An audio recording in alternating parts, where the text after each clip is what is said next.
My name is Harper Holloway. I'm 31 years old, and 6 months ago, my mother stood up at Easter dinner, looked right at me in front of 25 relatives, announced that I was the only Holloway who couldn't put a roof over her own head. She was wrong, but not in the way you'd expect.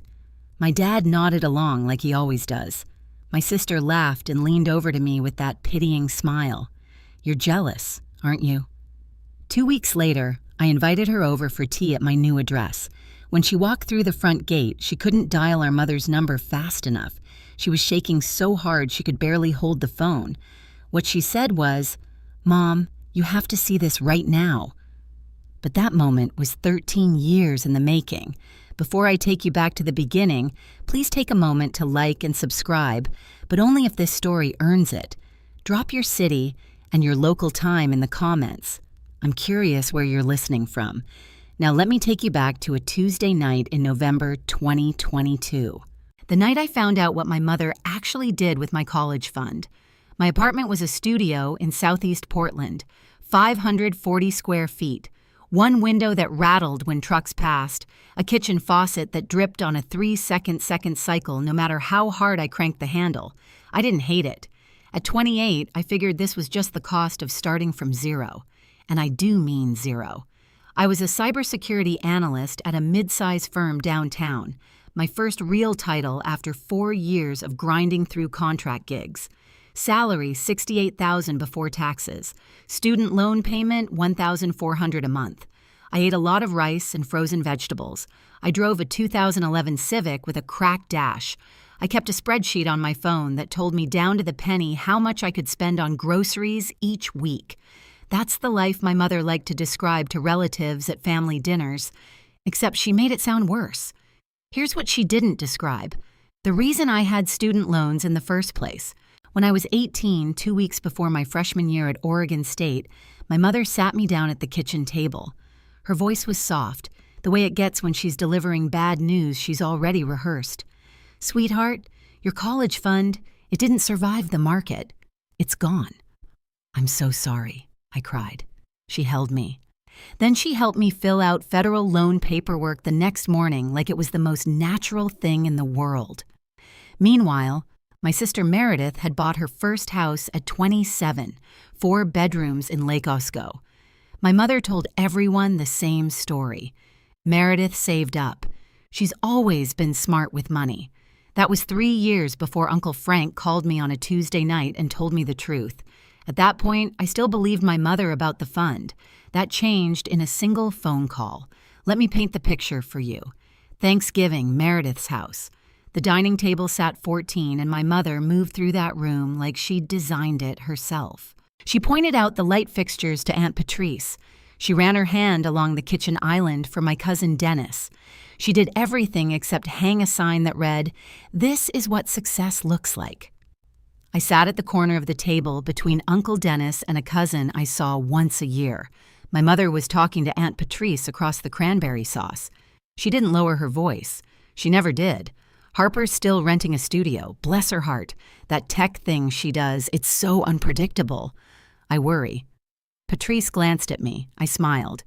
Then Meredith from the head of the table tilted her head at me the way people tilt their heads at sick animals. "Hey, Harper.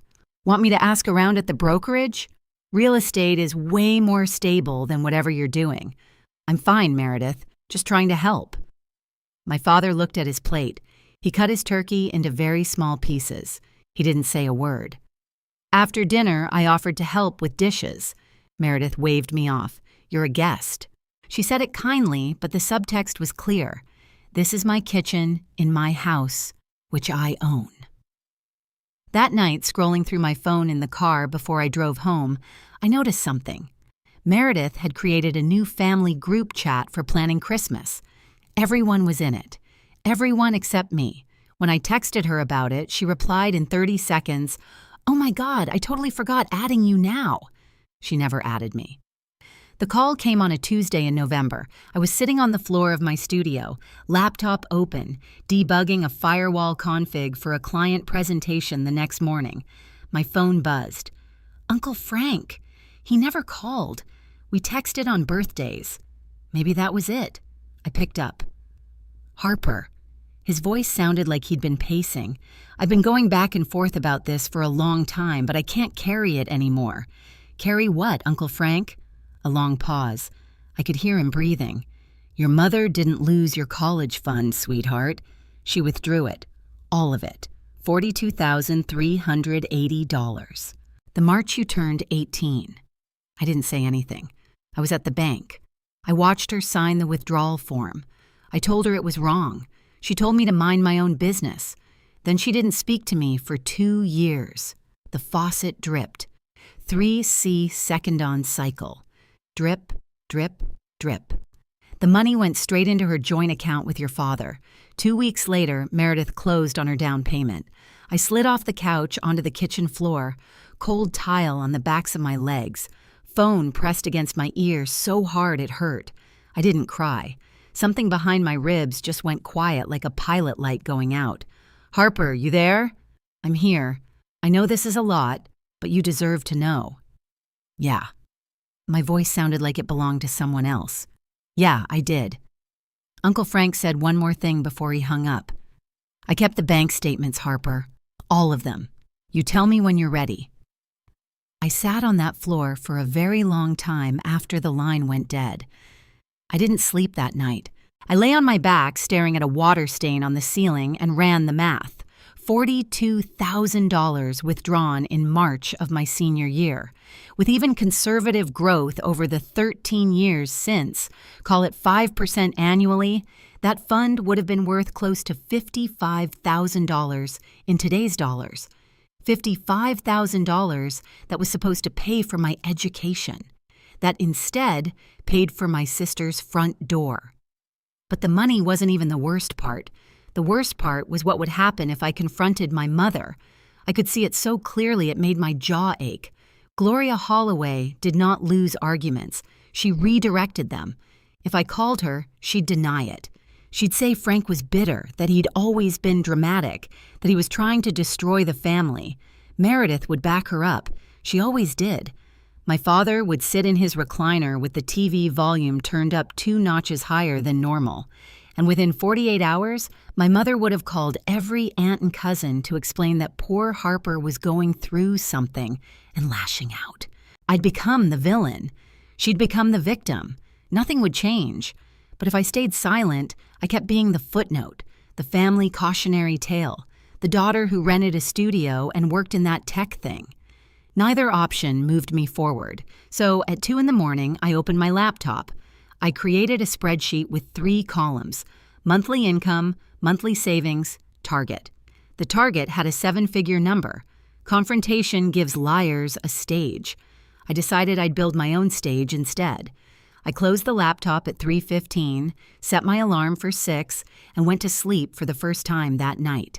I had a presentation in the morning. My mother called the following Sunday. "Sweetheart, I ran into Patrice at the store. She mentioned a landlord in Milwaukee who has some affordable units. Shall I get the number?" I gripped my phone. "I'm not looking for a new place, Mom." "Oh, I just thought you mentioned your rent went up." "I didn't mention that." "Well, someone did.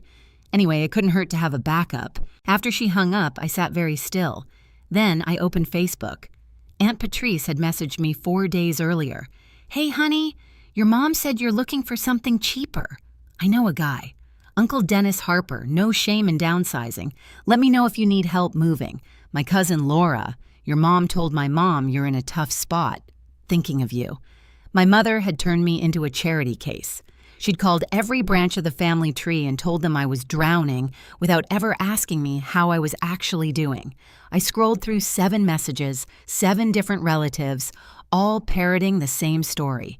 Gloria Holloway's version of my life distributed like a press release. Then I noticed Meredith's Facebook post from that morning, a photo of her newly remodeled kitchen, white quartz countertops, brass fixtures, caption, "So grateful for this space. Thanks, Mom, for always believing in me." The post was dated November 17th, my birthday. I put the phone down. I opened my spreadsheet. I adjusted the savings column upward by $200 a month. That meant no eating out, no new clothes, no streaming subscriptions. I was fine with that. My mother measured my worth in square footage. I was done converting. There was one person I trusted at work, Diane Prescott, VP of Threat Intelligence, 56 years old, silver bob, reading glasses she wore on a chain like a librarian who could also dismantle your network in 12 minutes. I didn't tell her about my family. Not then. I just asked a question. Diane, what does it take to move up here? She looked at me over those glasses. You're already doing the work, Harper. You just need to stop being invisible. She pushed a file across her desk. A proposal for a new enterprise security audit, our biggest client, a regional hospital chain. The previous team lead had quit mid-project. This is yours if you want it. It's ugly, tight deadline, but if you land it, people above me will know your name. I took the file. For the next 11 months, I worked 12-hour days, sometimes 14. I lived on coffee and meal prep chicken. I automated 40% of my paycheck into an investment account, index funds, nothing fancy, and pretended that money didn't exist. I stopped sharing anything about my job with my family, not because I was hiding it, because every time I'd mentioned work before, my mother had waved it off like I was describing a hobby. That computer thing. Are they even going to keep you? The last time I told her about a project win, she'd changed the subject to Meredith's new patio furniture within 2 sentences. So I just stopped and nobody noticed. The hospital audit shipped on time under budget. The client renewed for 3 years. Diane sent me a 2-line email the day the contract closed. Nice work. Come see me Monday. 12 months later, Diane called me into her office. I thought I was in trouble. I was wrong.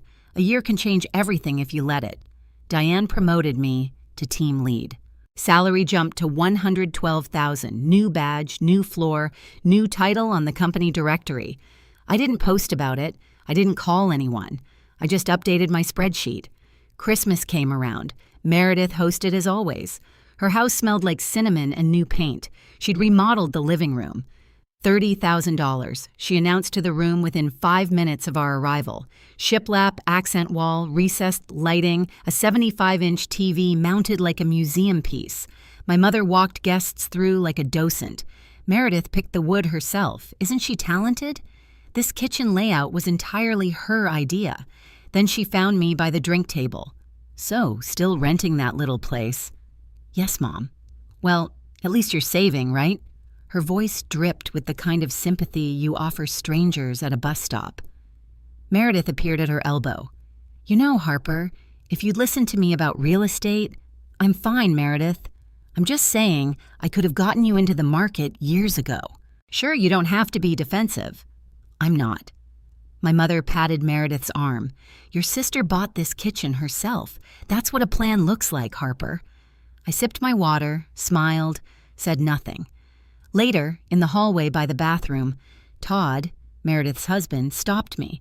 He was holding 2 beers and looked like he wanted to be anywhere else. Hey, your mom talks a lot. He handed me a beer. Don't believe everything. I looked at him. He shrugged and walked away. It was the kindest thing anyone in that house said to me all night. February, a Wednesday evening. I was debugging a server migration when my phone buzzed. A voicemail from a number I didn't recognize. Male voice, mid-40s, cheerful in that forced way people get when they've been told to call someone. Hey, Harper, this is Greg. Greg Whitaker, your mom gave me your number. She says we'd really hit it off. I'm in commercial insurance, got a place over in Beaverton. Anyway, give me a ring when you get a chance. I deleted the message. 20 minutes later, my mother texted Gloria. Greg is a catch. Harper, his mother says he owns his house outright. Harper, I didn't ask you to set me up, Mom. Gloria, you're 31. No house, no husband. I'm trying to help. Harper, I said no. Gloria, he owns a house. Harper, good for him. Gloria, you're going to end up alone. I stared at the screen. My thumb hovered over the keyboard for maybe 10 seconds. Then I locked the phone, set it face down on the desk, and went back to my server migration. She measured every milestone against real estate and a marriage license. 31 in single crisis, 31 in renting emergency. It didn't matter that I led a team of 9 people. It didn't matter that my company had trusted me with a 7-figure client portfolio. None of that registered on Gloria Holloway's scoreboard. I finished the migration at 11:40 that night. Clean deployment, zero downtime. My team slacked me a string of party emojis. I made a cup of tea, sat on my studio floor, and thought about Greg Whitaker and his house in Beaverton. Then I opened Zillow. Not for Greg, for me. 6 months after that, everything accelerated. Diane promoted me again. Senior manager, salary $145,000 plus bonus. The index fund I'd been feeding for 2 years had nearly doubled. My spreadsheet, the one I'd built at 2 in the morning on that cold November night, finally had numbers that meant something. I started driving through neighborhoods on Saturday mornings, alone, coffee in the cup holder, phone on silent. I didn't tell anyone. Not Diane, not Uncle Frank, not a soul. I wasn't looking for a house. I was looking for a feeling. I found it on a hillside in West Hills. 4 bedrooms, a wraparound deck that overlooked a valley of Douglas firs, floor-to-ceiling windows in the living room that turned the sunset into a wall of amber and copper, hardwood floors, stone fireplace, a kitchen island with space for 6 people to sit and nobody to feel like they were at the kids' table. The listing price was $950,000. I ran the numbers twice, called my financial advisor, reviewed my portfolio. Then I called the listing agent and made an offer. 3 weeks later, I sat in a title office and signed my name 47 times. They handed me a key and a folder containing the deed. I walked to my car, sat in the driver's seat, held the key in my palm. It was warm from the title agents. I didn't call my mother. I didn't text Meredith. I didn't post anything. I just drove to my new house, unlocked the front door, and stood in the empty living room while the last bit of daylight slid down the far wall. I had the key. I had the deed. What I didn't have was a reason to tell my family. Not yet. I moved in on a Saturday in early January. No moving truck, no fanfare, just my Civic packed tight with whatever mattered. Clothes, laptop, a box of books, a cast iron skillet that had survived 4 apartments. The house was empty and enormous. My footsteps echoed off the oak floors. Sunlight came through the wall of glass in the living room and through long rectangles across the bare floor. Outside, Doug firs swayed in a breeze that smelled like rain and cold earth. I bought furniture slowly. A couch first, gray, deep-cushioned, big enough to disappear into. Then a bed frame, a kitchen table I found at an estate sale in Selwood, solid maple, slightly scarred. I liked the scars. They made it feel earned. One weekend, I painted the living room wall behind the fireplace warm white. It took 2 coats and most of a Sunday. My arms ached, I didn't mind. The only person I invited over was Diane. She stood in the entryway, looked up at the vaulted ceiling, then out through the glass at the valley below. She was quiet for a long time. "This is stunning, Harper. Does your family know?" "Not yet," she studied my face. "You're not punishing them by hiding this. You're protecting yourself. Maybe." I poured her a glass of wine. Or maybe I just don't want to hand them another thing to ruin. That night after Diane left, I unpacked a file box I'd been avoiding. On top was the deed to the house. Beneath it was a folded document in a manila envelope, the one Uncle Frank had mailed me the week before. I looked at it.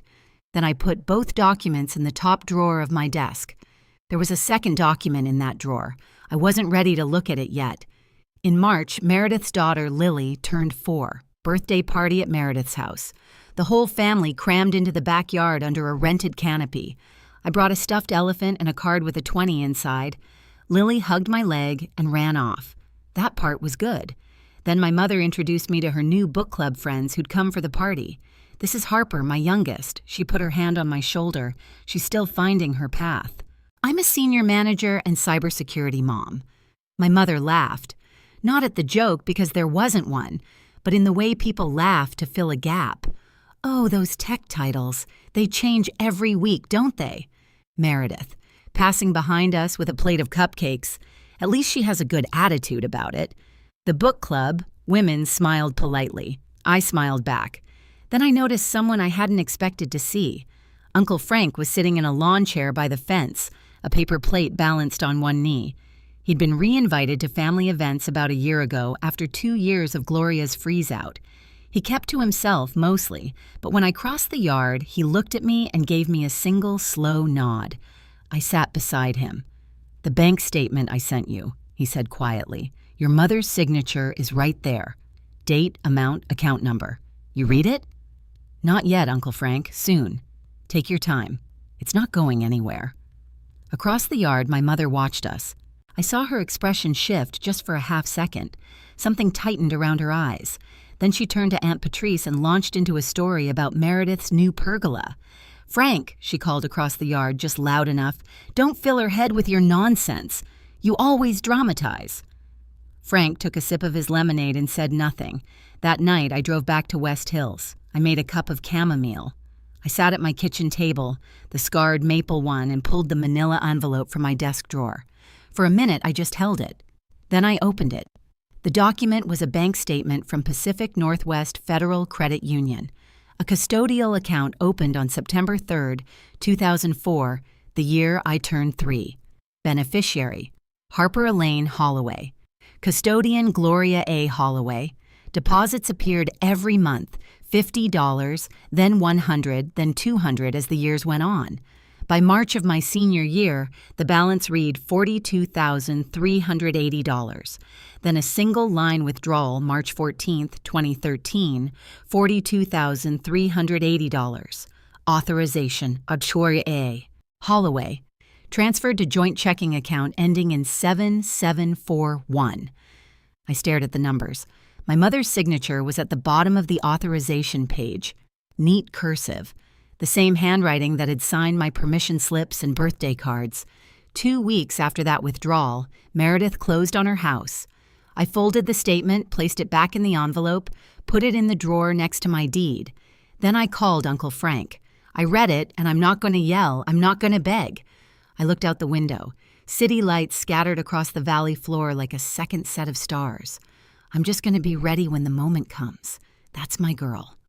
We were quiet for a moment. Then he asked, "When Easter is 8 weeks away, Meredith's hosting 25 people. I know. I might need you there. I'll be there." I hung up and washed my tea mug, dried it, put it away. Easter was 8 weeks out, 25 hallways under one roof, and for the first time in years, I was looking forward to it. Easter Sunday arrived the way Oregon Aprils do.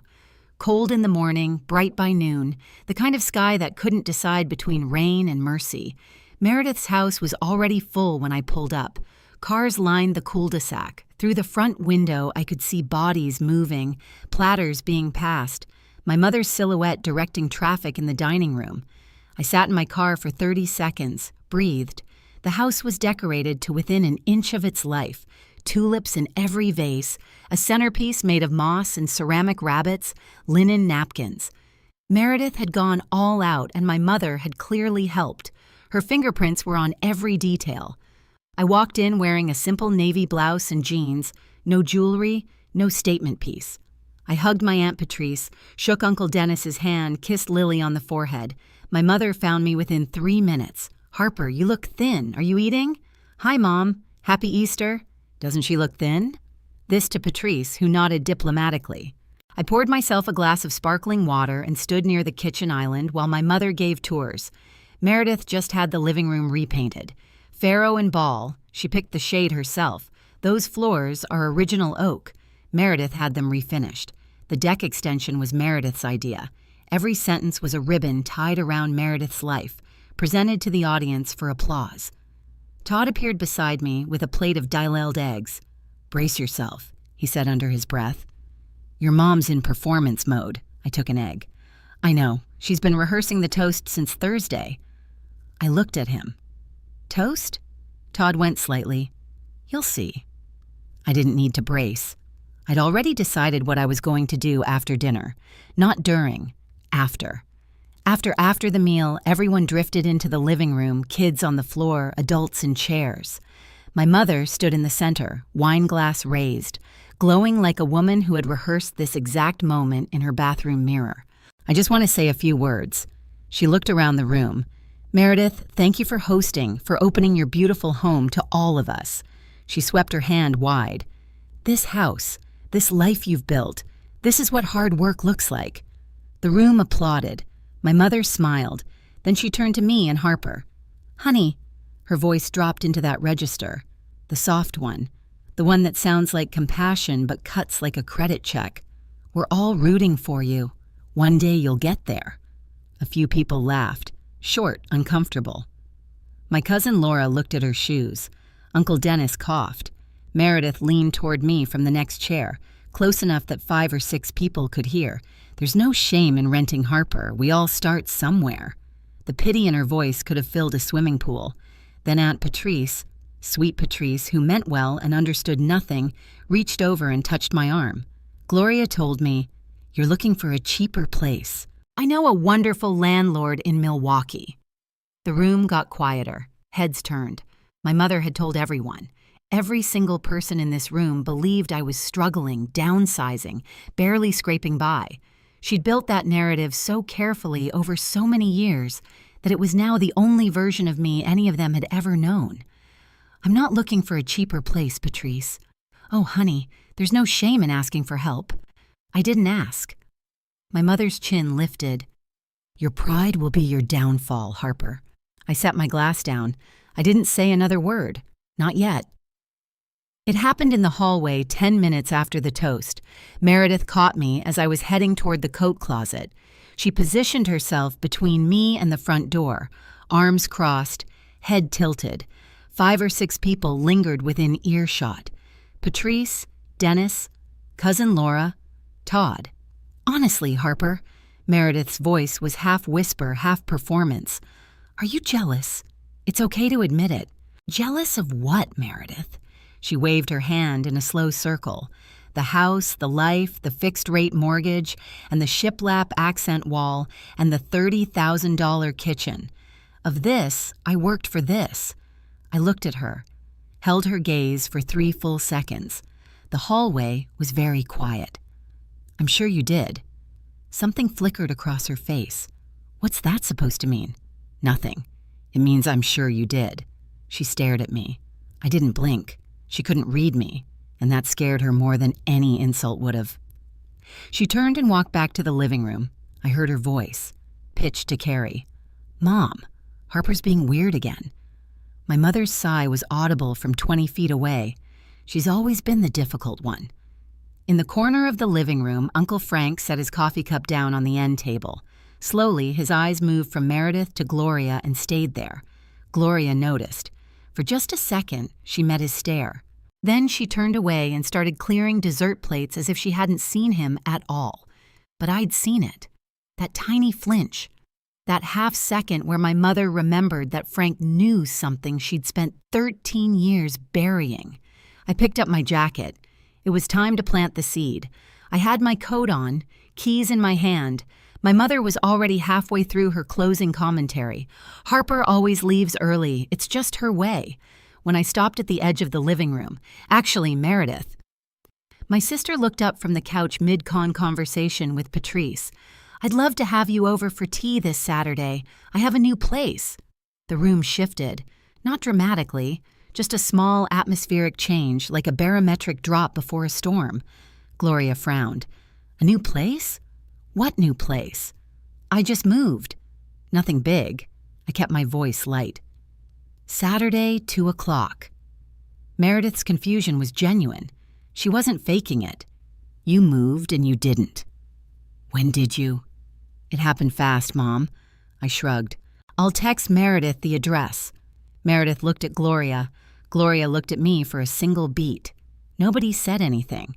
"Sure," Meredith said slowly. "I'll come." "Great. Bring Todd if you want." I pulled on my jacket. "Thanks for hosting, Meredith. Dinner was lovely." I walked through the front door and didn't look back. The evening air hit my face, sharp and clean. Behind me, I could hear my mother's voice already recalibrating. She's probably renting another apartment. You know how she is. But I caught one other thing as the door closed. Uncle Frank still in his corner chair watching me leave. He was smiling. First time all night. I drove home. My home through the dark hills. The trees were black against a slate sky. My hands were steady on the wheel. Saturday was 5 days away. For the first time in years, I couldn't wait to open my front door. Okay, pause. Before Meredith shows up at my door, I want to ask you something. Have you ever had someone in your family take credit for something that was yours? Or spread stories about you that weren't true just to make themselves look better? Drop it in the comments. I want to hear your story. And if you've made it this far, hit subscribe.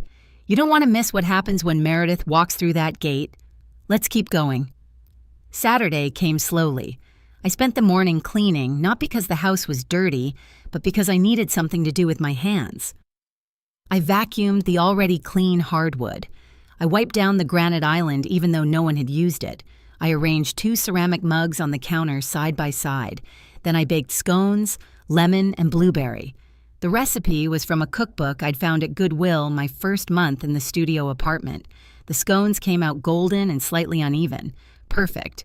By 1:30, the house smelled like sugar and citrus. Afternoon light poured through the living room glass and turned the oak floor into something honeyed. The valley spread out below the deck in layers of green and gray. I changed into a cream sweater and jeans. No makeup beyond what I usually wore. No heels. This wasn't a performance. The house would do the talking. At 1:45, my phone buzzed. Meredith. OMW. What's the address again? I sent it. Meredith, wait. West Hills, that's a nice area. Are you house sitting? LOL. I didn't reply. I put the phone on the kitchen counter, poured hot water into a teapot, and set it on the table next to the scones. 2 chairs, 2 napkins. Simple. Then I sat in the living room and looked out the window. The firs were swaying in a light wind. Somewhere far below, a car horn sounded and faded. My hands weren't shaking. For the first time in years, they were perfectly still. I heard gravel crunch in the driveway at exactly 2:03. I stood up, smoothed my sweater, and walked to the front door. Meredith's SUV sat in the driveway, engine still running. I could see her through the windshield. She wasn't moving. She was staring at the house the way you stare at something that doesn't match the picture in your head. She turned off the engine, got out, stood on the driveway with her purse hanging from one hand and her mouth slightly open. I opened the front door. Hey, come on in, tea's ready. She walked up the stone path, her heels clicked on the pavers. She stopped in the entryway and looked up. Vated ceiling, the staircase with its iron railing, the living room visible through the archway, the wall of glass, the valley. She turned in a slow circle. Her hand went to her mouth. This is your place? Yes. You bought this? I did.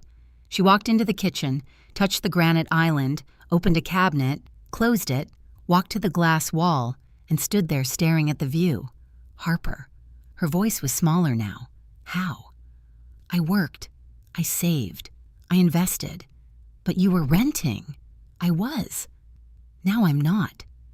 She stood in my living room for what felt like a full minute without speaking. Then her face crumpled. Not into anger, not into happiness, into something I hadn't expected. Confusion. Raw, disorienting confusion. She pulled out her phone. Her fingers were shaking.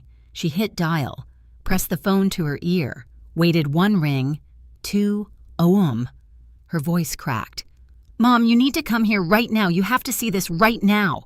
I heard Gloria's voice through the speaker, tinny and alarmed. What? What is it? Are you hurt? Just come. I'll send you the address. Meredith hung up and looked at me. I gestured to the kitchen table. Would you like sugar in your tea? Gloria arrived in 19 minutes. That's fast. From Lake Oswego to West Hills on a Saturday. She must have driven like the house was on fire. I heard 2 car doors, my mother's heels on the stone path fast and sharp, my father's slower steps behind her. Meredith opened the front door before I could. In here, come in. Gloria stepped into the entryway. She was wearing a lavender cardigan and the pearl earrings she saved for events. She must have been getting ready for something when Meredith called. She looked up. She stopped. 5 seconds. No sound except the wind through the trees outside. What is this? My house. Mom. Welcome. She walked forward as if the floor might not hold into the living room. She touched the back of my couch, looked at the fireplace, the stone mantel, the built-in bookshelves I'd been slowly filling. She walked to the glass wall and stared at the valley. But you never said. Her voice was thin. How could you afford? I've been a senior director at my company for a year, Mom. My salary and investments covered it. Senior director? Since when? Since you stopped asking about my job? She turned around. Her face was the color of paper. Richard stood in the doorway. He hadn't moved past the threshold. His eyes were red. His chin was trembling. I'm proud of you, Harper. His voice barely held together. It was the first time he'd said those words to me in my adult life. Gloria spun toward him. Did you know about this? No, I didn't. Then my father did something I'd never seen before. He walked across the room and put his arms around me. Gloria stood 3 feet away outside the embrace, face white, hands at her sides. My father held me for a long time. He smelled like sawdust and Old Spice. Same as when I was 10. Same as always. His hands shook against my back. When he let go, the room had shifted. Meredith was sitting on the edge of the couch, knees pressed together, staring at the floor. Gloria hadn't moved from her spot by the window. And then Meredith said the thing that cracked the dam. I don't understand. She looked up at me. How did you save enough? You had student loans, massive ones. Yes, I did. I mean, neither of us had a college fund. Mom said both funds were lost in the... Yours wasn't lost, Meredith. The room went airless. My sister blinked. What? My $42,000 was withdrawn the year I turned 18, 2 weeks before your down payment. Meredith's mouth opened, closed, opened again. That's not... She turned to Gloria. Mom! My mother's jaw was tight. Her fingers had found the hem of her cardigan and were twisting it. That's ridiculous. Who told you that nonsense? Someone who was there. Frank. She said his name like a curse. Frank has been trying to tear this family apart for the front door opened. Everyone turned. Uncle Frank stood in the doorway. He wore a flannel shirt and work boots. His hair was wind-blown from the drive. In his right hand, he held a plain white envelope. He looked at Gloria. She looked at the envelope. For the first time in my life, I saw my mother completely, utterly silent.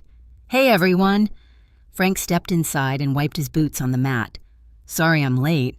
Traffic on 26 was a mess. He walked over and placed the envelope gently on the kitchen table between the teapot and the scones. Nobody touched the envelope for what felt like a very long time. Then I picked it up, unsealed the flap, pulled out the bank statement, and laid it flat on the table. Pacific Northwest Federal Credit Union, I said. My voice was even. Custodial account opened September 2004. Beneficiary, Harper E. Ela Holloway. Custodian, Gloria A. Holloway. I pointed to the bottom of the page. March 14th, $42,380. Full withdrawal, signed Gloria Holloway. I slid my finger to the next line, transferred to joint checking account ending in 7741. I looked at Meredith. 2 weeks later, your down payment cleared. Meredith stood up, walked to the table, picked up the statement with both hands and read it. Her lips moved slightly as her eyes tracked the numbers. Mom, her voice was very small, you told me this was your savings. You told me you and Dad set aside money. Gloria's face had gone from white to red. Frank, you had no right to keep that. I had every right. Frank's voice was calm, unshakable.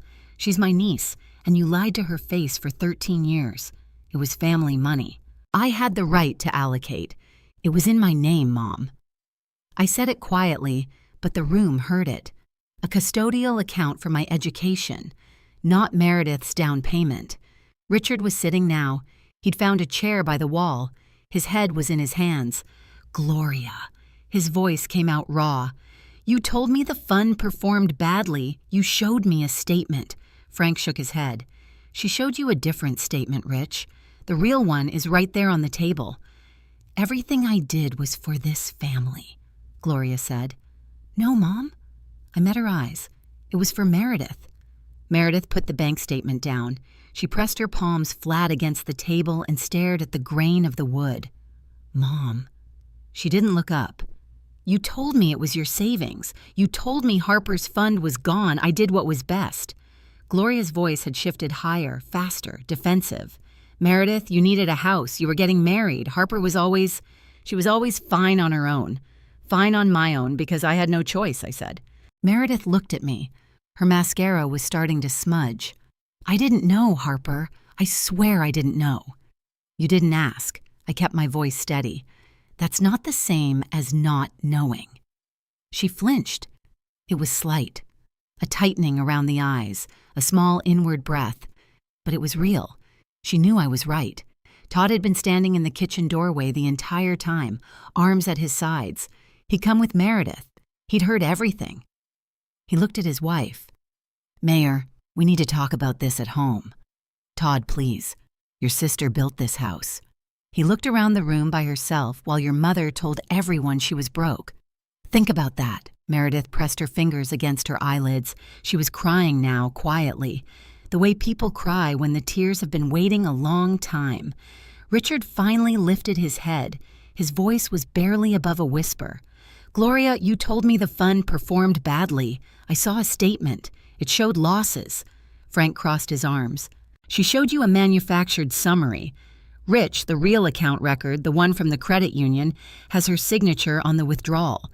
It's not ambiguous. Richard looked at his wife of 36 years. She looked at the floor. He didn't say anything else. He didn't need to. My mother tried one more time. Harper. She straightened her spine, found her voice, the one she used at PTA meetings, at holiday tables, at every occasion where she needed to be the authority in the room. After everything I've done for you, I raised you. I fed you. I kept this family together. You raised me. I nodded. That's true, and I'm grateful for the parts that were real. She started to speak. I held up one hand, not aggressively, just a pause.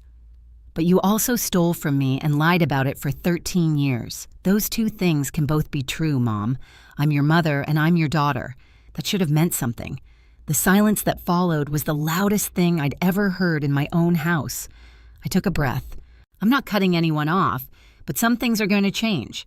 I looked at each of them in turn. Meredith, Gloria, Richard. You don't get to tell people I'm struggling when I'm not. You don't get to define my life to the family. You don't get to rewrite my story, so yours sounds better. Gloria's mouth opened. Nothing came out, and if you want to be in this house... I paused.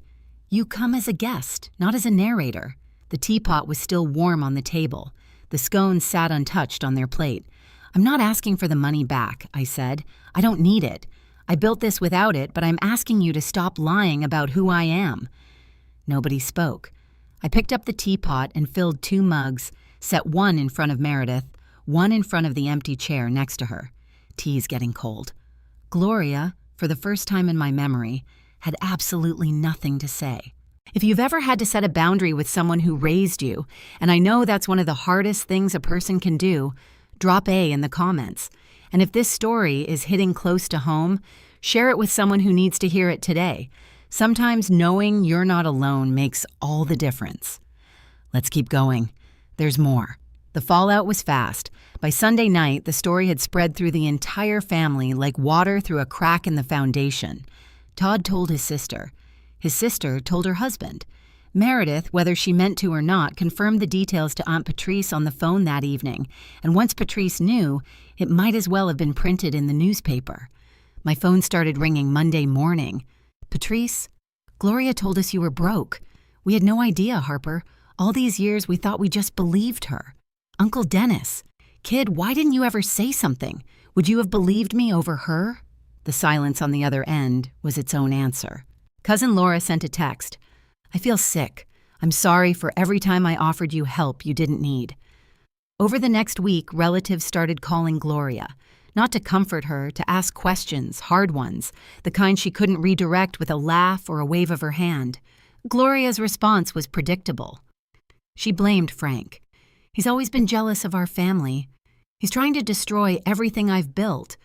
But there was a bank statement on a kitchen table in West Hills with her signature at the bottom. You can't talk your way around ink on paper. One by one, the calls to Gloria stopped. Not with dramatic confrontations, just silence. Patrice didn't invite her to book club that month. Dennis didn't ask her to organize the 4th of July cookout. Cousin Laura removed Gloria from the family group chat, the one I'd never been added to. My mother lost the one thing she valued more than money. The narrative. For 13 years, she had been the author of every whole story. Now the family was reading a different version, and they believed it because it was true. Meredith called 3 days later. I was on my deck watching a red-tailed hawk ride a thermal above the valley. My phone buzzed. I let it ring twice before I answered. Harper. Her voice was smaller than I'd ever heard it. I keep thinking about that bank statement. Okay. I should have asked where the money came from. I was 23 and I wanted the house so badly. Todd and I were getting married and Mom said she'd been saving for years and she trailed off. I didn't want to look too closely. I know. I'm sorry, Harper. I'm really, really sorry. Thank you. That matters. There was a pause. I could hear her breathing uneven, the kind of breathing that comes between rounds of crying. Todd and I talked a lot. He said, I've been treating you the way Mom taught me to. He's right. I see that now. Meredith, I don't need you to be perfect. I just need you to be honest. She made a sound that was half laugh, half sob.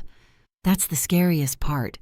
We sat in silence for a moment, not the uncomfortable kind, the kind that means something's shifting even if you can't name it yet. Then she said something I didn't expect. Todd almost left me last year. Did you know that? No.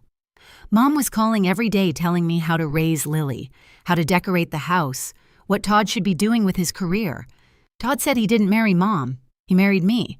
And if I couldn't see the difference, he was done. I didn't want to see it, she said quietly, because if I saw it, I'd have to give something back. I let that sit. I didn't need to add anything. 2 weeks later, my mother called. I was making dinner, roasted chicken, rosemary potatoes, green salad. I answered on the fourth ring. Harper. Her voice was different, quieter, stripped of the usual polish. Hi, Mom. Nobody calls me anymore. Patrice won't return my messages. Dennis told me he needs space. She said the word like it tasted foreign. Your sister barely speaks to me. That's not my doing, Mom. I just wanted Meredith to have a good start. That's all it was at my expense. Without telling me. Without asking. A long silence. I thought you'd never find out.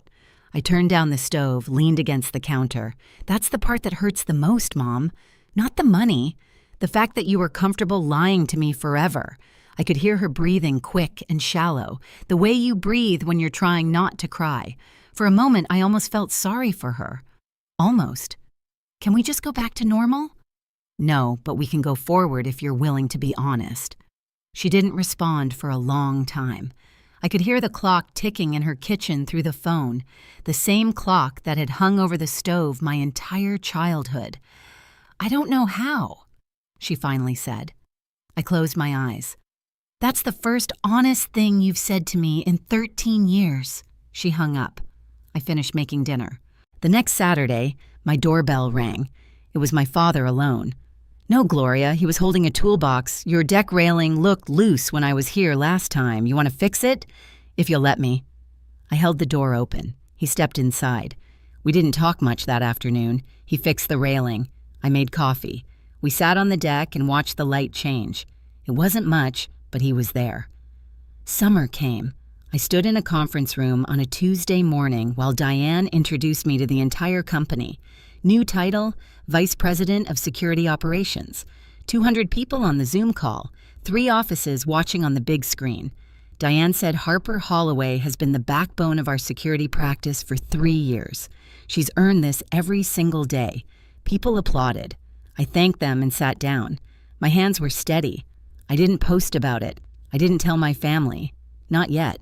Some things you hold for yourself first. The following weekend, I invited Uncle Frank over for dinner. He showed up with a bottle of Willamette Valley Pinot Noir and that quiet grin he gets when he's holding something back. We ate on the deck. The sunset turned the valley into copper and violet. The firs swayed in a warm breeze. After dinner, Frank sat down his glass and looked at me. Your grandmother would have been proud, Harper. I paused. Grandma Margaret? She's the one who opened that fund for you, not your mother. Margaret started it the year you were born, $50 a month from her Social Security check. She told Gloria to keep it for your education and nothing else. I put my fork down. Mom never told me that. No, she wouldn't have. My grandmother had died when I was 14. I remembered her hands always warm, always smelling like lavender soap. I remembered her saying at every visit, "You're the stubborn one, Harper." She'd say it like it was the best thing a person could be. I cried first time in this entire story. Not from sadness, from knowing that even when nobody in my house was watching out for me, someone had been. From the very beginning, Frank handed me a napkin and didn't say a word. Meredith and I started meeting once a month, never at either of our houses. Neutral ground, a coffee shop on Division Street with wobbly tables and espresso that could strip paint. The first few times were awkward.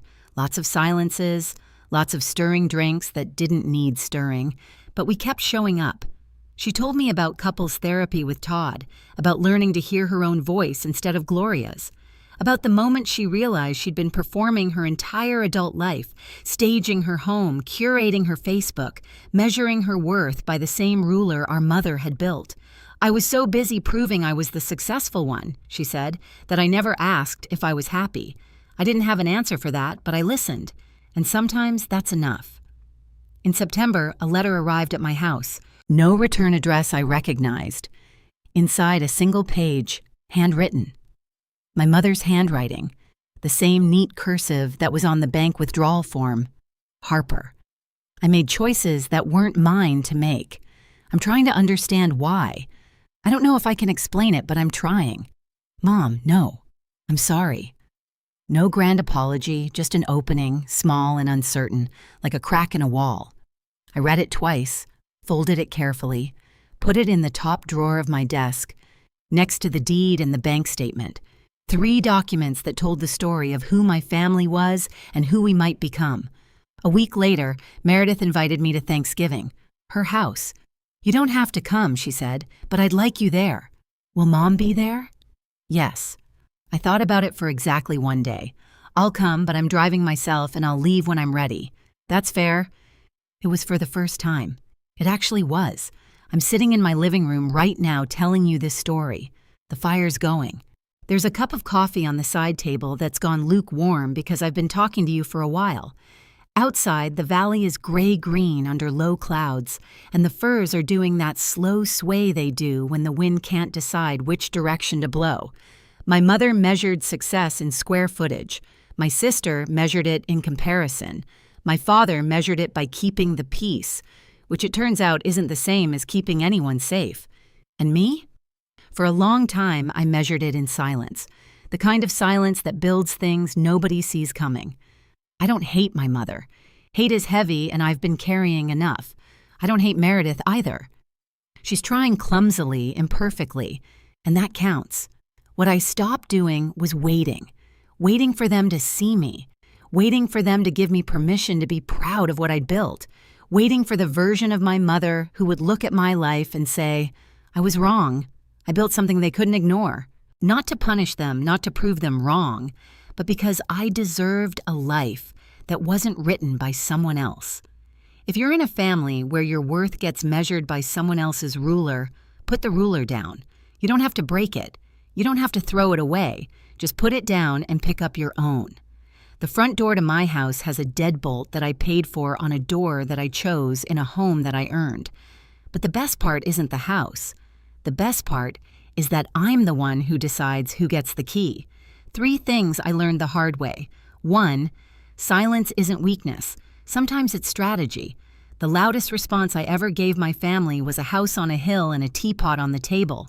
2, you don't owe anyone a confrontation, but you owe yourself the truth. The bank statement didn't fix everything, but it meant nobody could rewrite my story again. 3, boundaries aren't walls. They're doors with better locks. My mother can knock. She just can't walk in and rearrange the furniture anymore. If any of this hit home, leave a comment and tell me which of those 3 lessons landed the hardest for you. I read every single one. And if you want to hear another story about someone who refused to stay small, I've linked one in the description that I think you'll love. Thank you for staying until the end. I mean that. I'll see you in the next one.